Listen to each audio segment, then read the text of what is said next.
கரையை கடக்கக்கூடும் என்று எதிர்பார்க்கப்படுகிறது. வெள்ளம் ஏற்படும் அபாயம் உள்ளதால் தாழ்வான பகுதியில் வசிக்கும் மக்கள் அருகில் உள்ள மேடான பகுதிக்கு செல்லுமாறு கேட்டுக் கொள்ளப்படுகிறார்கள். படகுகளையும் கட்டுமரங்களையும் பாதுகாப்பான இடத்தில் கட்டி வைக்குமாறும் கேட்டுக் கொள்ளப்படுகிறது. தூத்துக்குடி துறைமுகத்தில் ரேடியோல சொன்னதை கேட்டீங்கல்ல? சீக்கிரம் கிளம்புங்க, பக்கத்துல இருக்கிற புயல் பாதுகாப்பு மையத்துக்கு போயிடுவோம். வாங்க. இருங்கப்பா, சூறாவளி வரும்போது முதல்ல என்னென்ன செய்யணும், எதெல்லாம் நாம செய்யக்கூடாதுன்னு உங்களுக்கு தெரியுமா? சிக்கு, உனக்கு தெரியும் தானே? அப்பவா நாம 2 பேரும் செஞ்சு காட்டுவோம். சிக்கு, முதல்ல என்ன செய்யணும்னா ஆதார் கார்டு, ரேஷன் கார்டு, வீட்டு பத்திரம், இது மாதிரி முக்கியமான ஆவணங்களை பாதுகாப்பான இடத்துல வைக்கணும். பீரோல வச்சிடுறேன். அதெல்லாம் குடிச்சிக்கு. பேட்டரி, டார்ச் லைட், ரேடியோ இது எல்லாத்தையும் அவசியம் நம்ம கூட எடுத்துக்கணும். கேஸ் கசிவு ஏற்படாதபடி சிலிண்டரை ஆஃப் பண்ணி வைக்கணும். ஜன்னல் கதவு, வாசல் கதவுகளை டைட்டா மூடி வைக்கணும். எல்லாத்துக்கும் போய் சொல்லல. கன்சாமி, அட உடைஞ்சு ஊருக்குள்ள வெள்ளம் வந்துகிட்டு இருக்கேன்னு ராமசாமி சொன்னா. எல்லாரும் சீக்கிரம் கிளம்புங்க. அட சீக்கிரம் கிளம்பல. கேட்டீங்கல்ல, வெள்ளம் வரத்துக்குள்ள சீக்கிரம் நாம கிளம்புவோம். வாங்க. நில்லுங்கப்பா. என்னம்மா? அவசரப்படாதீங்க.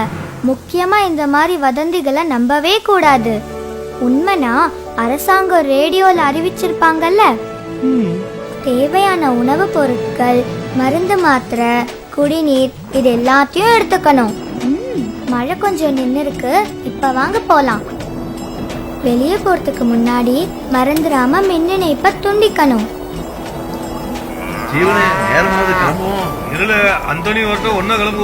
ஐயா, பழைய கட்டடத்துக்கிட்ட நிக்காதீங்க. அப்படியாமா? பலத்த காத்தடிச்சு மழை பெய்யும் போது மரத்துக்கு கீழேயும் நிக்க கூடாது, அது ஆபத்து. புயல் வரும்போது இப்படி மேல் தளத்துல இருக்க கூடாது, வேடிக்கையும் பார்க்க கூடாது. கீழே வாங்க. கேட்டல, வா போலாம்.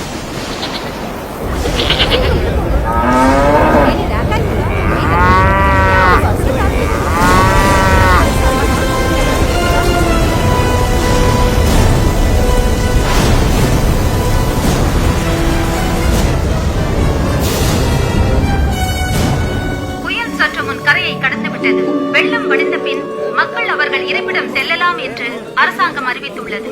பல இடங்களில் மின்கம்பங்களும் மரங்களும் சாய்ந்திருப்பதால் பொதுமக்கள் எச்சரிக்கையோடு இருக்குமாறு கேட்டுக்கொள்ளப்படுகிறது. இந்த முனியாண்டி சொன்ன வதந்திய உண்மைன்னு நம்பி நாங்க எதையுமே கொண்டு வரல.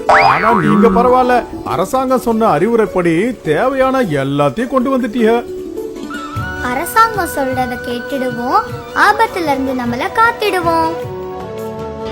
பொதுநலன் கருதி வெளியிடுவோர் மாநில நிவாரண ஆணையர், வருவாய் நிர்வாகம், பேரிடர் மேலாண்மை மற்றும் பேரிடர் தணிக்கும் துறை, தமிழ்நாடு அரசு.